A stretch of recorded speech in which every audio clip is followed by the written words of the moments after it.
Uphold the limit. This is going to be a quick but very crucial step. This step in the pause sequence is a friendly reminder to you that in the moment, in the middle of a tantrum, never, ever, ever, never, ever think of giving in. Like, okay, just this once, you can have one more chocolate, but this is the last one, okay?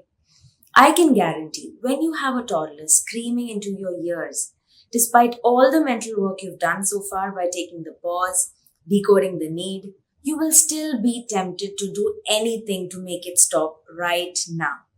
But here's the message you give your child when you give up on that limit in the middle of a tantrum. It says that if I cry hard enough, mommy is going to give me what I want.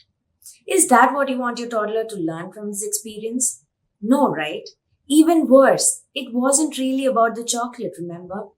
When you give in, the real underlying need, which could have been hunger, sleep, attention, or connection, still remains unmet. And that is why, shortly after this episode, you will encounter another tantrum, maybe a more intense one.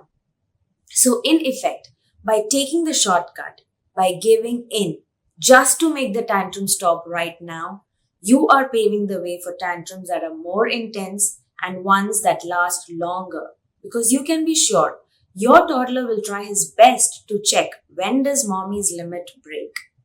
Moral of the story, in the middle of the tantrum, uphold the limit no matter what.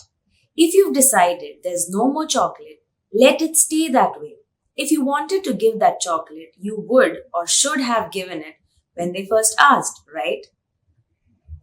If you've done the first two steps well and recentered yourself, you can feel confident in your ability to stick with your limit.